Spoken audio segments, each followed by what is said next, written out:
इससे आप ये भी अंदाज़ा लगा सकते हैं कि जब वो रनिंग कैमरा के सामने और अपने लॉयर्स के साथ भी इतनी कंट्रोलिंग और मैनिपुलेटिव हो सकती हैं कि वो ज़बान पकड़ के बताना चाह रही दूसरे को कि क्या बोलो और क्या नहीं बोलो, तो वो सीन्स के पीछे और उन लोगों के साथ जो अटरली उन पे डिपेंडेंट है, हेल्पलेस है, उनके साथ क्या करती हूँ। और सबसे बड़ा गिव अवे है ऑब्वियसली उनका complete lack of empathy and total lack of remorse. As if Indrani ने खुद क्रिमिनल काम किए अपने पास्ट को छुपाने के लिए, अपने आगे को सो कॉल्ड सिक्योर करने के लिए, बल्कि अपने हस्बैंड्स को भी, fully grown powerful and educated man को भी उन क्रिमिनल एक्टिविटीज में पार्टिसिपेंट बनवाया।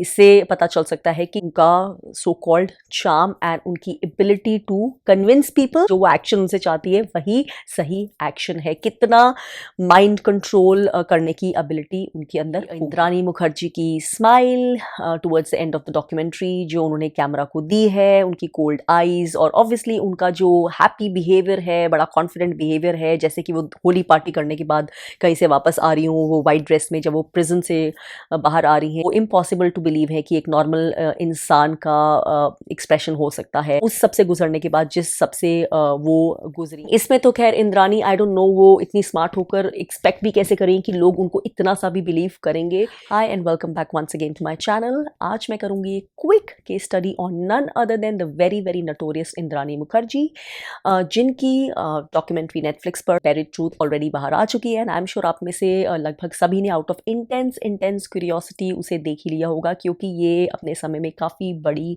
न्यूज़ थी।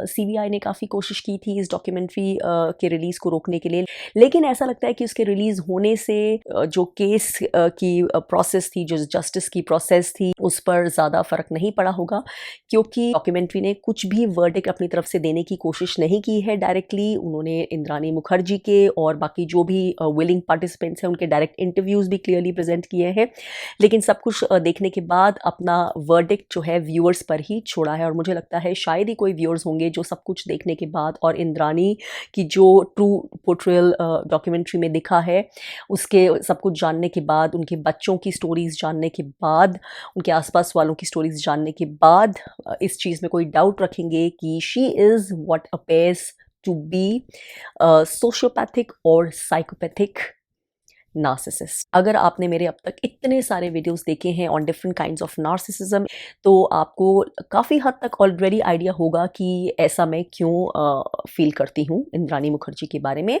और बहुत रिसेंटली मैंने अपने ये हील्ड होते तो कैसे होते सीरीज़ में जो केस स्टडी की थी बेटी ब्रॉडरिक केस के ऊपर की थी, जिसमें मैंने बेटी ब्रॉडरिक को भी नार्सिसिस्टिक और उससे भी ज़्यादा बीपीडी की कैटेगरी में डाला था और उसकी मैंने पूरी डिटेल्ड एनालिसिस की थी।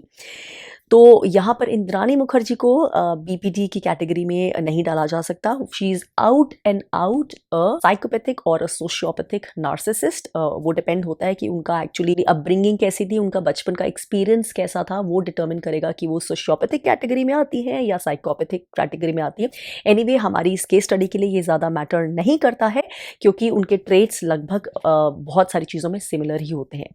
अगर आपने मेरे नार्सिसिस्टिक वाइफ वाले वीडियो को भी देखा है तो आप इजीली कंपेयर कर सकते हैं as with the case of any narcissist. और यहाँ पर तो हम स्पेशली एक क्रिमिनल माइंडेड नार्सिसिस्ट की बात कर रहे हैं। सच का पता लगाना बहुत ही मुश्किल होता है, खासकर अगर उसका पता लगाना उनके ऊपर, उनके वर्जन पर डिपेंडेंट होता है। थोड़े से सच में बहुत ज़्यादा झूठ मिला होगा, so you will never get a clear picture. और ये सब इंद्रानी मुखर्जी की जो स्टोरी है, जो उनके खुद के मुंह से पता चली है, उससे भी साफ जाहिर होता है उनके पास्ट में एक्चुअली क्या उनके साथ के फादर ने सेक्सुअल अब्यूज़ किया था।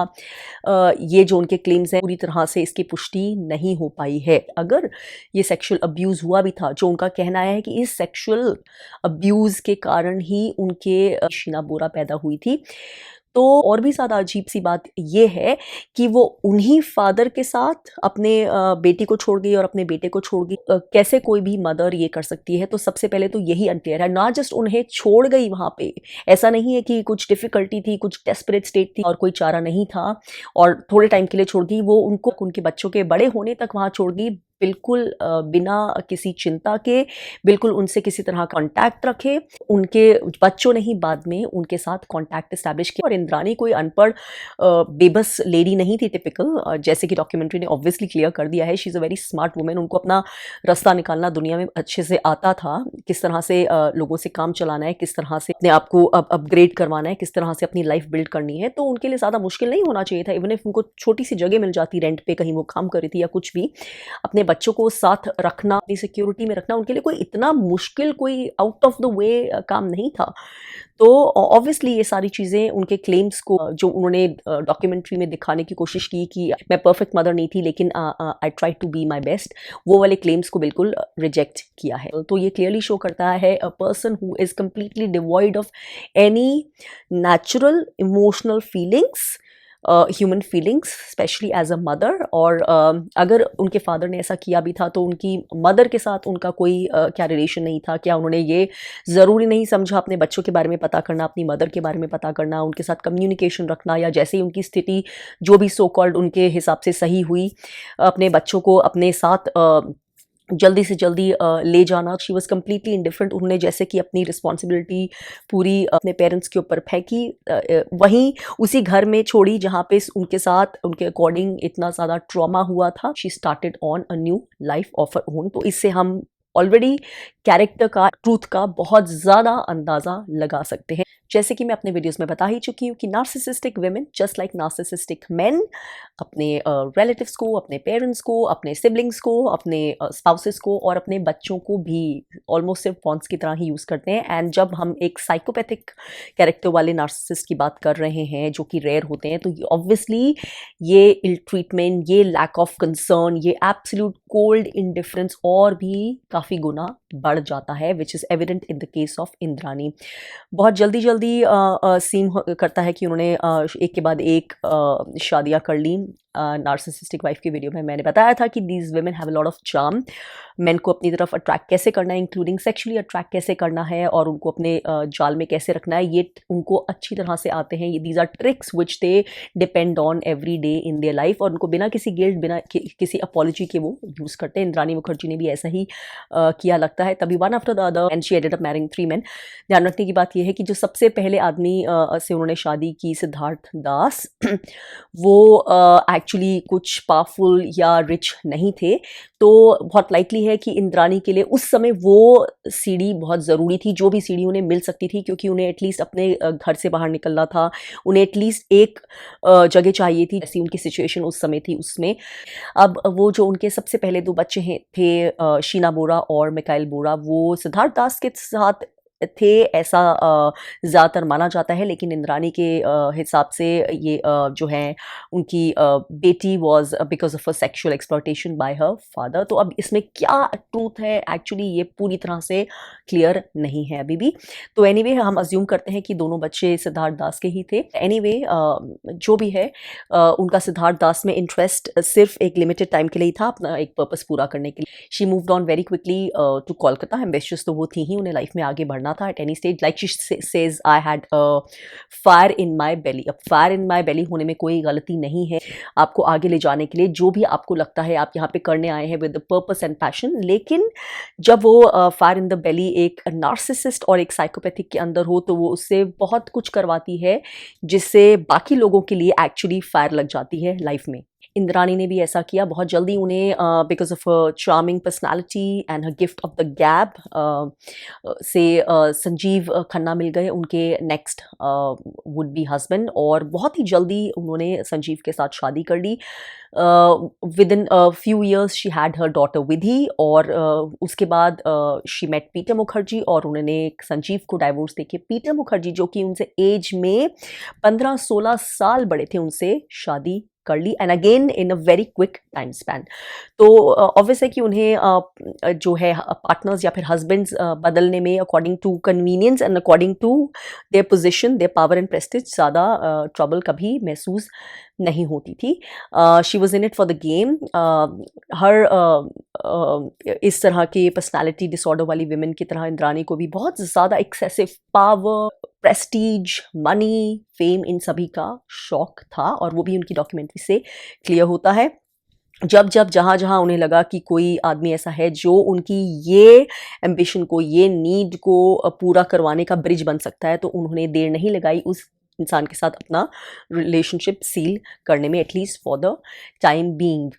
और उन दोनों जो हस्बैंड्स थे बाद के, सेकंड और थर्ड हस्बैंड्स, उनको इंद्राणी ने अपने पास्ट के बारे में एक्चुअली क्या सच बताया ये अभी तक क्लियर नहीं है, क्योंकि ये ऑब्वियस है कि पूरा सच तो बिल्कुल नहीं बताया, काफ़ी कुछ झूठ बताया है। जिस तरह से उनके सेकंड हस्बैंड ने उनकी बेटी शीना बोरा के मर्डर में इट सीम्स उनकी मदद की, उस तरह से उससे लगता है कि वो उसके पूरी तरह से ट्रैप में थे, दिमाग ज़्यादा नहीं लगाया कि वो कर क्या रहे हैं। तो इस हद तक इंद्राणी को ऑब्वियसली उनके ऊपर कंट्रोल था, even after they had been long divorced.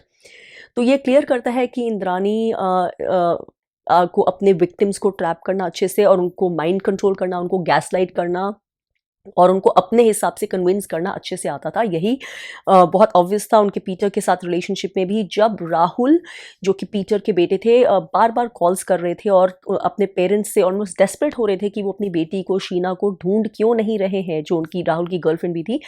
तो इंद्राणी का एटीट्यूड जो था बहुत ही ज़्यादा टेलिंग था। It was impossible, unbelievable. तब तक वो शीना को अपनी बहन की तरह से इंट्रोड्यूस करवाती थी, तो भी इस तरह से अपने एक ब्लड रिलेशन के गायब हो जाने पे सडनली, स्पेशली तो अगर आपकी खुद की डॉटर है, कोई मदर का रिएक्शन वैसा कैसे हो सकता है? जो मदर का रिएक्शन होना चाहिए था वो एक्चुअली राहुल का रिएक्शन हो रहा था। द मदर यानी कि इंद्राणी उसको बार बार डिस्ट्रैक्ट करवा रही थी, उसको डिस्करेज कर रही थी कि तुम उसके बारे में मत सोचो, वो कहीं चली गई होगी, लॉस एंजलिस चली गई होगी, उसने कट ऑफ करना है, उसने अब बात नहीं करनी है, उसको may be she wants her own space, या जो भी। उन्होंने सारे हाथ पैर मारे राहुल को डिस्ट्रैक्ट करने के लिए। ये क्लियर नहीं है कि पीटर को तब तक एक्चुअल ट्रूथ मालूम था कि नहीं, लेकिन लगता तो ऐसे ही है जिस तरह से पीटर भी ऑलमोस्ट एक इंडिफरेंस के साथ राहुल को डिस्करेज कर रहे थे। उन्हें भी कोई फर्क नहीं पड़ा था कि यहाँ पे one human being, a girl जो अभी तक आपके घर में रह रही थी, आपकी ये वाइफ की सिस्टर है, तब उनको ये नहीं भी पता था शायद तब तक कि वो डॉटर है, वो गायब हुई है और आपको उसको ढूंढने के लिए पागलों की तरह भाग दौड़ करनी चाहिए। और यहाँ पे आप आराम से अपने लिविंग रूम में चिल कर रहे हैं और एक जो जना डेस्परेटली उसको ढूंढने की कोशिश कर रहा है, जिसे लग रहा है कि कुछ बहुत गड़बड़ है, आप उसको भी शांत करवा रहे हैं, उसको भी चुप करवा रहे हैं और बोल रहे हैं कि फिक्र मत कर, ये सर्च छोड़ दे। सो ऑब्वियस है कि इंद्राणी ने पीटर मुखर्जी को भी कुछ बहुत अजीबोगरीब कहानियां सुनाई होंगी, बहुत झूठ बोले होंगे, उनको भी कुछ शीना के बारे में कुछ नेगेटिव चीज़ें बोली होंगी, कुछ तो ऐसा बोला होगा, डेफिनेटली मैनिपुलेशन किया होगा बहुत स्ट्रॉन्ग, कि पीटर जो है उनकी बातों से कन्विंस थे, इस चीज़ से कन्विंस थे कि उन्हें राहुल को डिस्करेज करना चाहिए, और जो शीना है वो उनके टाइम के वर्थ नहीं है ढूंढने के लिए भी। साथ ही ऑब्वियसली वो कितनी कोल्ड हैं, कितनी अनकंसर्न्ड हैं, क्योंकि उनके अंदर वो इमोशंस है ही नहीं जो नॉर्मल ह्यूमन बीइंग में होते हैं, even for a own child. ये तो शीशे की तरह साफ है। अगर आपने मेरा ब्रेटी ब्रॉडरिक केस का रिव्यू देखा था तो उसमें मैंने ये भी बताया था कि बेटी अपने लॉयर्स के साथ बहुत ज़्यादा कंट्रोलिंग होती थी, और ये भी रीज़न था कि वो एक लॉयर के साथ ज़्यादा समय टिक नहीं पाती थी। तो ये ट्रेड भी, अगर आपने ये नेटफ्लिक्स पर डॉक्यूमेंट्री देखी है, क्लियरली दिखा है इंद्राणी मुखर्जी के साथ। वो अपनी सबसे पहली जो लॉयर थी, फीमेल लॉयर, जो अपेरेंटली आई थिंक अभी बिग बॉस में भी आई थी, व्हाटएवर, उनके साथ भी बहुत ज़्यादा इंटरफेयरिंग हो रही थी। जब एक लॉयर बोलता है, लॉयर को हायर इसलिए किया जाता है क्योंकि लीगल एंगल्स जो संभालना है, जो भी बोलना है, सच या झूठ, कैसे बोलना है, कब बोलना है, कितना बोलना है, ये लॉयर का ही काम होता है। लॉयर को हायर करने के बाद क्लाइंट का काम होता है चुप रहना और उतना ही बोलना, और उसी वक्त बोलना जब लॉयर उसको एक्चुअली समझाए और बताए और परमिशन दे। लेकिन वहाँ पे क्लियरली दिखता है कि वो किस तरह से अपने लॉयर को भी क्या बोलना चाहिए, क्या दिखाना चाहिए, एक्चुअली क्या प्रेजेंट करना चाहिए, उसके अंदर भी वो कंट्रोल करने की पूरी कोशिश करी थी, and which I don't understand कि उनकी लॉयर उनको कैसे झेल पा रही थी। और यही उन्होंने मेल लॉयर के साथ भी करने की कोशिश की थी। मेल लॉयर ने उनको फिर भी चुप करा दिया था बहुत politely. Obviously behind the scenes उनकी शायद इस चीज़ पर काफ़ी लड़ाई हुई होगी, क्योंकि कोई लॉयर ये एक्सेप्ट नहीं करेगा कि उनका client, specially in such a high profile case, उनको ऑन कैमरा स्पेशली बार बार उनको पोक करे या बार बार इंटरफेयर करे जब वो अपना वर्जन दे रहे हों। नार्सिसिस्ट के ऊपर अपने वीडियोस में मैंने ये भी क्लियरली कहा हुआ है कि उनके कोई actual real deep truly authentic talents नहीं होते। उनका सबसे बड़ा टैलेंट ऑफन यही होता है कि वो माइंड गेम्स खेल के कैसे अपना रास्ता बना सकते हैं, या फिर specially in case of extroverted narcissist या ग्रैंडियोस नार्सिसिस्ट, उनका गिफ्ट बात करने का, लोगों को चार्म करने का। और साइकोपैथ्स में भी ऑफन ये वाला गिफ्ट होता है, और इंद्रानी में भी ये गिफ्ट आराम से दिखता है। बाकी उनके कुछ ज़्यादा एक्चुअल टैलेंट्स दिखते नहीं हैं, क्योंकि डॉक्यूमेंट्री में जैसे दिखता है कि जब वो उनको काफ़ी सारी हायर पोजीशंस पे अपॉइंट किया भी जा रहा था बाय हर हस्बैंड, जो भी उनकी इन्वेस्टमेंट्स थी उसमें, इंक्लूडिंग आइनॉक्स थिएटर्स, तो काफ़ी सारे जो बाकी और मेंबर्स थे इंपॉर्टेंट पोजीशंस पे खुश नहीं थे ये डिसीजन से। तो ऐसे लग रहा था कि जैसे कि बहुत कुछ इसमें out of the way decisions लिए जा रहे हैं, जस्ट इंद्रानी मुखर्जी को ज़्यादा पावर देने के लिए, उनके टैलेंट को देखकर नहीं। इट वॉज ऑब्वियस कि वो अपनी लाइफ में जितने भी मेन थे उनको यूज़ ही कर रही थी, वेदर एज फ्रेंड्स और एज हस्बैंड्स। और इसका प्रूफ क्लियरली मिलता है जब सिद्धार्थ दास ने बोला कि मैंने नहीं उन्हें छोड़ा था, उन्होंने मुझे छोड़ा था। और जब इंद्रानी मुखर्जी से इसके बारे में पूछा गया तो उनके पास कोई ज़्यादा बड़ा रीज़न नहीं था, एंड जो उनके मुंह से निकला वो सिर्फ कुछ ऐसा ही निकला कि Siddhartha was a very very ordinary man, as if सिर्फ ऑर्डिनरी होना या फिर एवरेज होना ही रीजन होता है किसी को छोड़ देने का। सबसे ज्यादा उनके खुद के शब्द ही उनकी अंदर की एब्सोल्यूट हॉलोनेस, एब्सोल्यूट शैलोनेस को एक्सपोज करते हैं। जब आपस में रिश्ते बिगड़ गए थे और लीगल शिकंजों में सब फंस गए थे, तो उन्होंने पीटर के लिए भी यही कहा कि Peter is not all that bright. Obviously वो ऑल दैट ब्राइट नहीं है, ये उन्हें इतने सालों तक याद नहीं आया जब उन्होंने उससे शादी की थी, जब तक उन्हें पावर, फेम, एक सोसाइटी में हाई फाई पोजीशन पीटर की वजह से मिल रही थी, जब तक पीटर उनके माइंड गेम्स में पार्टिसिपेट कर रहे थे, ब्रेन वॉश हो रहे थे। जैसे ही स्टोरी पलटी वैसे ही ऑब्वियसली विक्टिम कौन है, इंद्रानी मुखर्जी, गलत कौन है, बाकी सारे लोग। कोई ब्राइट नहीं है या कोई सिर्फ एवरेज है फॉर वट एवर रीजन्स। लेकिन इंद्रानी मुखर्जी इसमें विक्टिम प्ले इतना ज़्यादा नहीं कर रही, she is not really a covert narcissist. लेकिन ऑब्वियसली वो जो ब्लेम शिफ्ट है वो दूसरे पे आराम से कर रही है। मतलब उनका जो सो कॉल्ड अटैचमेंट है और लव है वो बड़े आराम से अगली सुबह के सर्कमस्टांसिस के साथ चेंज हो जाता है, और वहीं उनका उस इंसान के बारे में वर्जन भी। ये तो फिर भी सिर्फ हस्बैंड्स थे जिनके साथ उनका कोई बचपन का नाता या फिर कोई ब्लड रिलेशनशिप नहीं था। लेकिन उनकी कोल्डनेस का, उनकी कंप्लीट लैक ऑफ इमोशंस का प्रूफ, जो कि एक साइकोपैथ की सबसे बड़े ट्रेट्स होते हैं, वो अपने बच्चों के साथ अपने रिलेशनशिप में बहुत ही ज़्यादा और स्ट्रांगली, नॉशिएटिंगली स्ट्रांगली दिया है। उन्होंने अपने बच्चों को, बहुत क्लियर होता है कि जब पता भी चला उनके बच्चों के बारे में, जब बच्चों ने खुद उनसे कांटेक्ट किया, तो अपने पास इसीलिए बुलाया और अपनी बेटी को भी अपने पास इसीलिए रखा, बिकॉज बोलते हैं ना कि कीप योर एनिमीज क्लोजर, क्योंकि तब तक उन्हें अब ऑब्वियसली डर था कि ये बड़े हो गए हैं और ये अपना हक भी जता रहे हैं जो उनका राइट था। दे नीडेड अ मदर, उनको एक मदर की फीलिंग पूरी लाइफ भर उनको वंचित रखा गया, सो दे वर इन दैट डिप्रेशन। तो वो जानती थी कि इफ़ डिनाइड, अगर वो ठीक से हैंडल नहीं करेंगी, डिप्लोमेटिकली आउटराइट रिजेक्ट कर देंगी, तो वो एंटी हो सकते हैं, and that can turn out wrong for her. वो बहुत कुछ एक्सपोज कर सकते हैं जो उनकी प्रेजेंट सोसाइटी में पावर पोजीशन के लिए बहुत ज़्यादा डैमेजिंग हो सकता है। स्पेशली उन्होंने बताया भी डॉक्यूमेंट्री में अपनी बेटी के बारे में कि वो बहुत चीज़ों में उनके जैसी थी, she also had the same kind of personality and fire. But obviously मैं ये समझ रही हूँ कि शीना ने बहुत सारे सिमिलर ट्रेट्स थे, स्ट्रॉन्ग पर्सनैलिटी, लेकिन वो अच्छे के साइड में थे, जबकि Indrani was this cold psychopathic narcissistic person. तो वो जो होप कर रही थी कि अपनी बेटी को शायद अपने पास रख के और उसके थ्रू भी बेसिकली अपनी एजेंडा को आगे चला सकती हैं, उसको खुश रखेंगी, लेकिन जो प्लान है अपनी लाइफ को आगे बढ़ाने का वो अपने हिसाब से ही पाथ पे रखेंगी।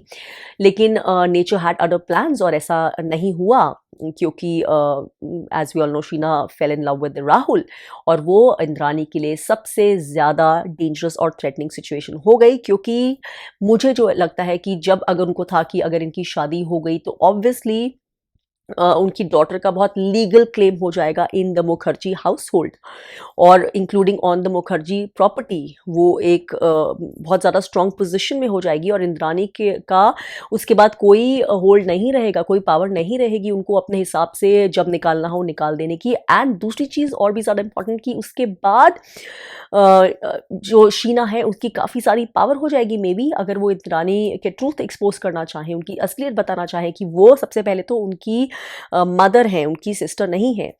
तो ये सारी चीज़ें इंद्रानी के लिए जो इतने झूठ बोले हुए थे, ये जो कवर अप्स किए हुए थे, उसके लिए शीना का इस पोजीशन में आना स्पेशली राहुल के साथ उनके लिए बहुत ज़्यादा डेंजरस था। अब एक्चुअली मर्डर किया कि नहीं उन्होंने, अब ये इस तरह से तो हम कोर्ट फाइनल कोर्ट की तरह तो नहीं बोल सकते हैं, ये वर्डिक्ट नहीं दे सकते, लेकिन अपने अंदर जो हमें लगता है और जो सारी दुनिया को वहाँ लगता है, जितनी भी चीज़ें देखी गई हैं, जितना भी इंद्रानी को सुना गया है अब और देखा गया है, वो यही लगता है कि हाँ सच यही है। और जिस तरह से शीना का कंप्लीटली गायब हो जाना, जिस तरह से राहुल की डेस्परेट आवाज़ें सुनी गई हैं, जिस तरह से राहुल का वर्जन सुना गया है, जिस तरह से मिकेल बोरा ने इंद्रानी के बारे में बात की है, इंद्रानी को उसमें से कुछ भी फेवर नहीं करता है। और हम ये भी नहीं भूल सकते कि मिकाइल बोरा जो ऑलरेडी बहुत ज़्यादा एक मदर के लैक में रहे थे और जिनको चांस मिला था फाइनली अपनी मदर के साथ मिलने का, उनको पहले अबैंडनमेंट किया, फिर रीअब्यूज किया इंद्रानी मुखर्जी ने, उनको असाइलम में बंद करवाने की कोशिश की, उनकी मेंटल हेल्थ से छेड़खानी की, उनको ड्रग करवाया। और जिसका ट्रॉमा मिकाइल के जब वो इंटरव्यू भी दे रहे थे डॉक्यूमेंट्री पे, उनके फेस पर वो क्लियरली दिखता है, वो डर, वो डीप ट्रॉमा उनकी वॉइस में क्लियरली झलकता है, जो कि इंद्रानी की वॉइस में बिल्कुल नहीं झलकता। किसी भी तरह का ट्रॉमा, किसी तरह की भी पास्ट पेन या किसी तरह का भी ट्रूथ उनकी वॉइस में, उनके बॉडी लैंग्वेज में, उनके फेस में और खासकर उनकी कोल्ड कोल्ड एम्प्टी आईज में, उनकी स्टेयर में सिर्फ और सिर्फ एक कोल्ड ब्लडेड इंसान झलकता है, who is devoid of any emotions, जो अपने आप को बनाए रखने के लिए किसी को भी कुचल सकता है। कोई रिमोर्स नाम की चीज है ही नहीं, कोई कॉन्शियस उनकी आती हुई लग ही नहीं रही है। One of the biggest traits of psychopathic person. उन्होंने राहुल को रोका शीना को ढूंढने से, पूरी कोशिश की और डिट्रेल करवाने की, उसका तो पछतावा दूर की बात है, वो अभी तक अपने एक बहुत क्लियर, एक क्लिनिकल वे में मेंटेन कर रही हैं कि शीना तो मरी ही नहीं है, वो तो अभी भी कहीं प्रेजेंट है। तो मैडम अगर वो प्रेजेंट है तो क्या आपको जानने की इतनी सी भी इच्छा नहीं है? आपको तो दुनिया को उथल पुथल कर देना चाहिए पता लगाने के लिए कि कहाँ है मेरी बेटी, से कैसे डिसअपेयर हो गई, एक मेल ट्रेस नहीं है, एक इतना सा ट्रेस भी नहीं इतनी बड़ी ग्लोबली कनेक्टेड वर्ल्ड में, और क्यों ऐसे चली जाएगी? और अगर आपको नहीं पता है तो क्या उसे किसी और ने अबडक्ट कर लिया है, क्या किसी और ने उसे मार दिया है? कि ये तो क्वेश्चंस लॉजिकली आपके दिमाग में आएंगे ही आएंगे। हाउ इज इट पॉसिबल कि नहीं आए? उनका ब्रेन, उनका लिम्बिक सिस्टम एक एवरेज इंडिविजुअल के ब्रेन के हिसाब से इमोशंस को प्रोसेस करता ही नहीं है। वो जो भी इमोशंस दिखाता भी है, सो कॉल्ड गुड इमोशंस, वो दूसरों को मिरर करके दिखाता है।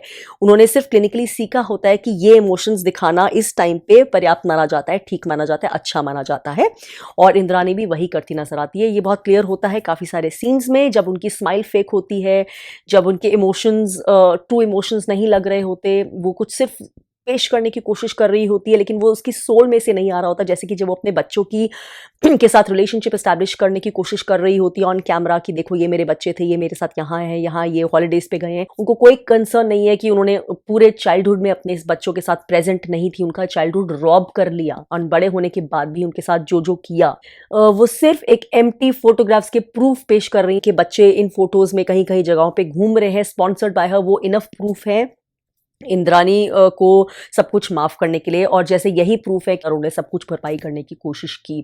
तो obviously she has no idea what it is to be a true mother। और वहीं पे दूसरे सीन में एक मेड सर्वेंट उनको चाय दे रही होती हैं टुवर्ड्स द एंडिंग सीन्स, तो उनको जिस तरह से थैंक यू बोलती है वो बहुत ही सुपरफिशियल लगता है, बहुत ही फेक लगता है, और क्लियर लगता है कि वो बिहाइंड द कैमरा इस तरह की जेस्चर्स के बिल्कुल यूज टू नहीं है। ऑब्वियसली जैसे कि मैंने कहा, जब वो इतनी कंट्रोलिंग लॉयर्स के साथ हो सकती हैं तो अपने बाकी के रिलेटिव्स के साथ या अपने सपोर्ट स्टाफ के साथ जो बिल्कुल पावरलेस है उनके साथ उनका क्या व्यवहार होता होगा।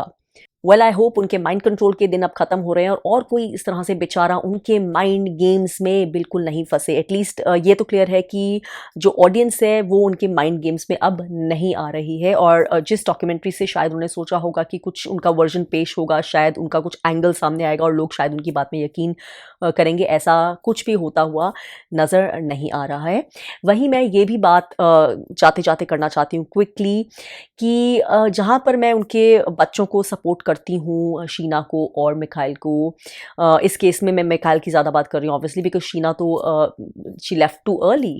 तो मिखाइल ऑब्वियसली बच्चा था जिसको कोई परवरिश ठीक से नहीं मिली, मदर फिगर नहीं थी, कोई ठीक से गाइड करने वाला नहीं था, इतना लैक था लाइफ में, दैट इमोशनल लैक कितना कर सकते हैं। अगर ग्रैंड पेरेंट्स ठीक भी थे तो कितना वो चीज़ भरपाई नहीं कर सकते हैं। एंड पूरी लाइफ उन्होंने एक होप में एक निकाली है कि शायद हमारी मदर हमें बुलाएगी, शी लिव्स, लेकिन वो हमें याद नहीं कर रही।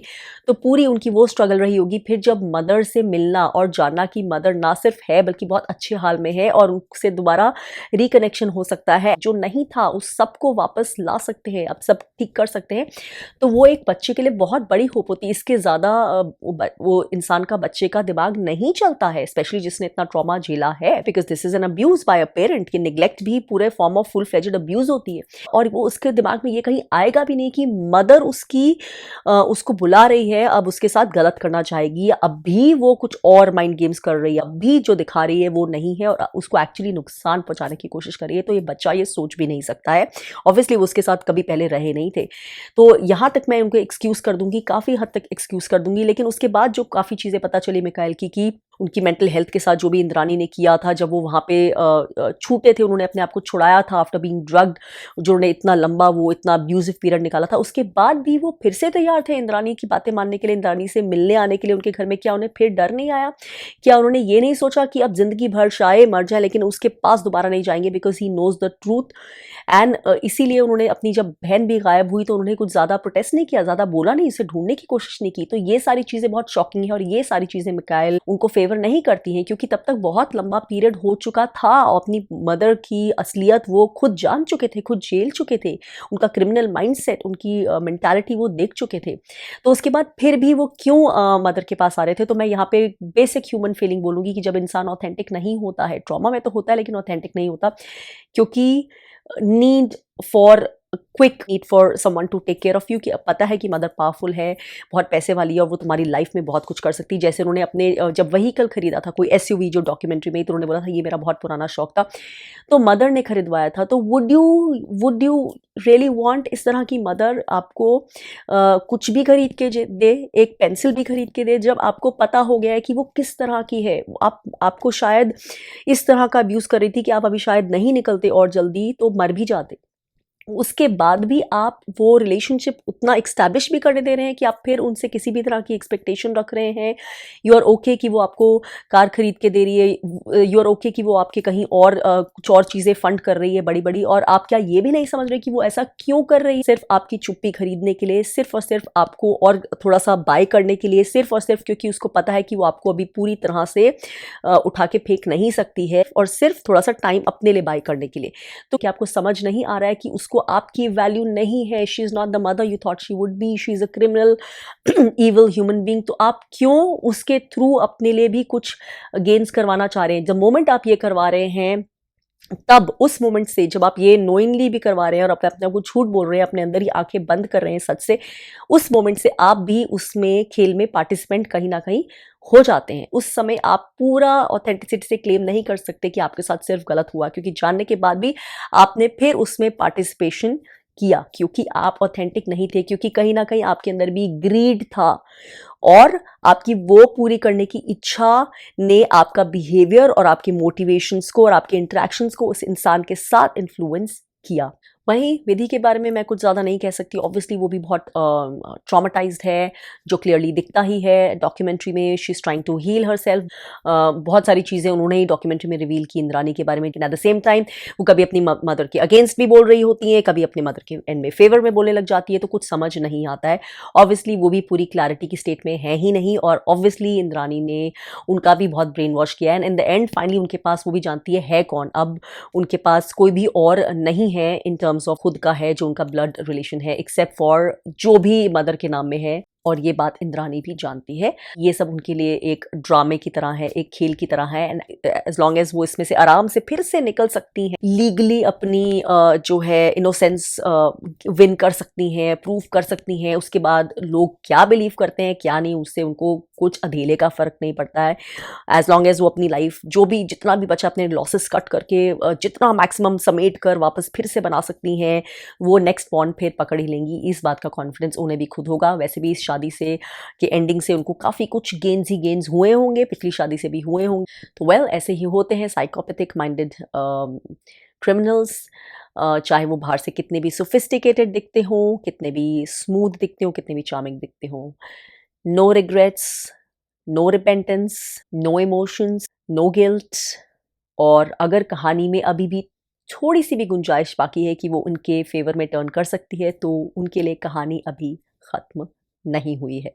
चाहे उनको खुद भी अच्छे से अपने दिल में पता हो कि शीना का सच क्या है, और चाहे उन्हें ये भी पता हो कि सारी जनता को भी मालूम है कि वो सच क्या है, फिर भी वो इतना कॉन्फिडेंस, इतने गट्स, इतनी कोल्डनेस रखती है कि कैमरा की आंखों में आंख डाल के बोल सके कि शीना बोरा तो अभी जिंदा है, वो तो मरी ही नहीं है।